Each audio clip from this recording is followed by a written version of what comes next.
What is up, guys? Welcome to another video. Another video means another dopamine high. Said that buys something that feels something, and today we're doing another figure review.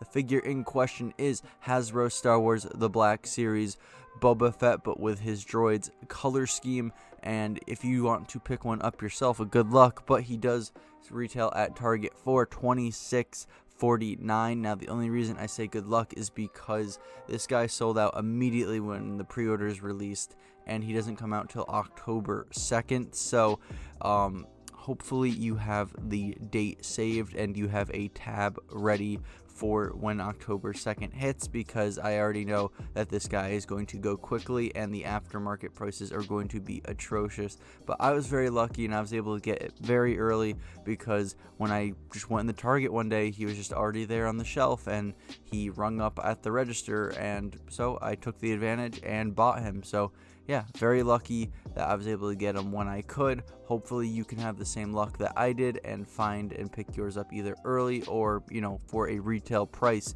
But for all that being said, who is Droids Boba Fett? Well, it's just Boba Fett's appearance in Star Wars Droids, The Adventures of C-3PO and R2-D2. It was an animated show that followed the adventures of C-3PO and R2-D2, and Boba Fett made an appearance, but his appearance was not like the one that we are so used to seeing. It had this completely different color scheme and a few adjustments to his suit, but yeah, so that is Droids Boba Fett, and let's get on to the figure. And looking at the box, we can see our beautiful, beautiful blue boy with the Droids logo up top. And then looking at the side of the box, we have the Droids logo once again. And then taking it to the back, we have another piece of artwork with the Star Wars timeline fitting the Droids series in there. And then looking at the side, we have the beautiful boy once again. Then opening up the cover, we have a brief description of Boba Fett with the characters from the show. And then, of course, we have the figure and everything that is included. So with all that said, let's take a look at the figure. Starting off with articulation in the head region, you can rotate his head 360 degrees. You can kind of shift his head back and forth, and you can get him to look up and down a very decent amount. So you can have him look all around. Very good range of motion overall throughout his head. Very nice to see. Taking a look at his arm articulation, you can rotate his arm 360 degrees if you wanted to. But when it comes to flapping open his arm and bringing it up, it is unfortunately very limited, because the shoulder piece does clash with the chest rig, and I tried all angles. It just seems like the shoulder piece wants to hit his body and not allow the arm to move, which is a bummer to see. And then looking at the elbow articulation, it is also fairly limited because the gauntlet does clash with his bicep, so his forearm cannot be brought up a whole bunch, which is also a bummer to see. But when you get to the gauntlet, you can rotate it 360 degrees, so I guess there's that going for you. And of course, the hands cannot be messed up. It's just rotate 360 degrees and bend the wrist however you please. So unfortunately, due to the limitations seen in his arms, there is more to be desired when it comes to his overall range of motion. When it comes to torso articulation, you can rotate his torso 360 degrees, and I wouldn't call it a crunch, but you can kind of get a back and forth motion out of his torso, and you can kind of pivot and wibble wobble it just a little bit. So fairly limited torso articulation, which with like the arms is kind of a bummer to see here. When it comes to torso articulation, you can rotate his torso 360 degrees, and I wouldn't call it a crunch, but you can kind of get a back and forth motion out of his torso, and you can kind of pivot and wibble wobble it just a little bit. So fairly limited torso articulation, which with like the arms is kind of a bummer to see here. Finally, taking a look at the leg articulation, starting off with, you cannot bring his legs up all the way because the pouches on his waist do block that range of motion. So very unfortunate to see that this figure continues to limit itself. And then when we get to the splits, you can do about 80% of a split past the halfway point, just not quite, unfortunately.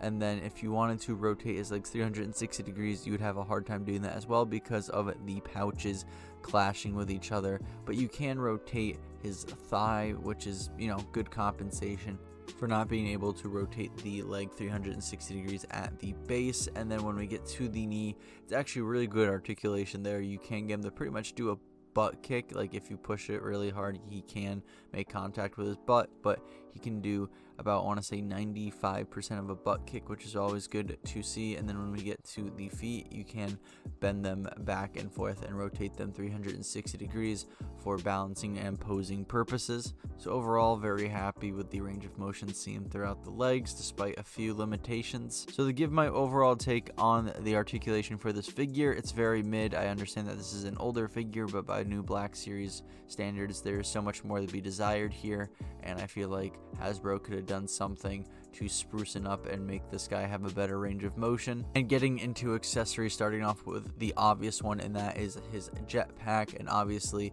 this is from the Empire Strikes Back Boba Fett, so of course this is the old jetpack design, and attaching it to Boba Fett is stupid easy. It's just putting the peg in the peg hold and it is there. It isn't coming out anytime soon. It feels very secure, which is always good to see. And then getting into blasters, we do have Boba Fett's EE3 blaster. Now this is just the same one that we saw with the Empire Strikes Back Boba Fett, and obviously the paint job is a simple just gray color, and the sculpting is fine. It gets all the little details across, and unfortunately the scope on mine did bend. Hopefully yours doesn't, but overall just a simple and effective execution of Boba Fett's blaster. And one thing this blaster does well is expose the lack of range of motion in the arms. Because of the limitations that we saw earlier, Boba Fett cannot shoulder the stock of his blaster and hold his blaster with two hands. You can have the stock be shouldered, but you can't have his other arm reach for the blaster because of that lack of range of motion. So that's something that really kind of irks me as well, because I would really like it to have Boba Fett hold his blaster properly, but because he can't, you know, I have to have the stock of the blaster go under or over his arm. Now, if he's in like a neutral state where he's not doing anything, that's kind of fine, that's whatever. But when you want him in an action pose where he's holding his blaster with two hands, you have to have the stock, like I said, under or over his arm, and it just looks kind of weird, at least in my opinion. That's why I said earlier I kind of wish that Hasbro would sprucing up and rework this figure, because this is an issue we've been seeing with all the Empire Strikes Back Boba Fett's. And for the second blaster and final accessory included, we do get Boba Fett's Sarkos K11 blaster. Now, just like with his EE3, it has all the little details that get the point across that this is his blaster pistol. And then for the paint job, it's just a simple light gray, so nothing too crazy, just a sculpt that gets the point across and a generic paint job. When it comes to the visual presentation of this figure, it's a very wishy-washy situation, because I understand that some people are upset that this is just an Empire Strikes Back Boba Fett with a Droids Boba Fett color scheme, rather than Hasbro making a completely new Boba Fett figure, which I completely understand, because there are differences between the Empire Strikes Back Boba Fett and Droids Boba Fett. But despite that being the unfortunate truth, because it would be cool to get a completely new Boba Fett figure for this launch, I do have to say the paint job on this figure is really good. I do like this color palette, and it is something that just kind of blends well, despite it being a vast amount of different colors that you think that wouldn't work so well together. And when it comes to the sculpt, it's the Empire Strikes Back sculpt, and I think it's fine. It gets the point across. I like the wrinkles in the cloth. I like the dents in the armor. All the little details that they were able to get, they did get and do well, so very happy with that as well. And before we move things over to the next segment, I just did want to put all the Empire Strikes Back Boba Fett figures next to each other, just so you can see the contrasts amongst them. And moving things over to size comparisons, just to put this boy in scale. Starting off with NECA's Xenomorph Warrior. Then we have NECA's Armored Lost Predator, and I just did a review on him, so go check that out after this video. Jazz wears Halo the Spartan Collection Mark 5B. Jazz wears the World of Halo Infinite Master Chief. And finally, we have McFarlane's The Doomslayer. And here we are at the turntable segment of the video. This is where I go over what I like, dislike about the figure, general thoughts and discussion, and allow y'all to branch off anything I said and go down into the comment section, and I'll most likely respond to your comments, because I like talking about this stuff. And firstly, we're going to get into the stuff I dislike first, just to get that sour stuff out of the way. And I think the obvious one I'm going to talk about is the articulation. Now granted, the joints are fine themselves. It's the equipment on the figure's body that is more so limiting the range of motion. Starting off with the shoulders, his armor there limits him and clashes with the chest rig, and then when we move down to the forearms, his gauntlet and his bicep clash, and then when we get to the legs, it's the pouches that limit the range of motion in that area. And like how I showed you earlier with his blaster, this limited range of motion throughout the figure does affect how he interacts with his accessories, which is a bummer. And the only other thing that kind of bums me out with this figure is that they decided to just use the Empire Strikes Back figure for this instead of making a whole new one. I think it would have been really cool, and I feel like they actually would have gotten more attention from it than just recoloring a already made figure. And at least if they didn't want to make a new figure, they could have like touched up and redone the figure's articulation and try and make it so he has a better range of motion. And then getting into what I do like about this figure, and that would have to be the color scheme / paint job. There's just something about these colors that work so well with each other, the warm and neutral and cool colors that you wouldn't really think blend well together, but here they do, and that's just something I really like about the look of this figure. And yeah, granted, this is an Empire Strikes Back Boba Fett, so we've seen this guy already a handful of times, but yeah, no, the sculpt for him still holds up and looks really good. Unfortunately, there's the only two factors I can really think of that are good about this figure. The driving point for this figure is his color scheme, not his accessories or his articulation or anything like that. And because of that, this makes this figure more of a display figure than a play figure. Honestly, because this is a Droids Boba Fett, this is more dedicated to the Star Wars fans who are, you know, very well acquainted with the older Star Wars media.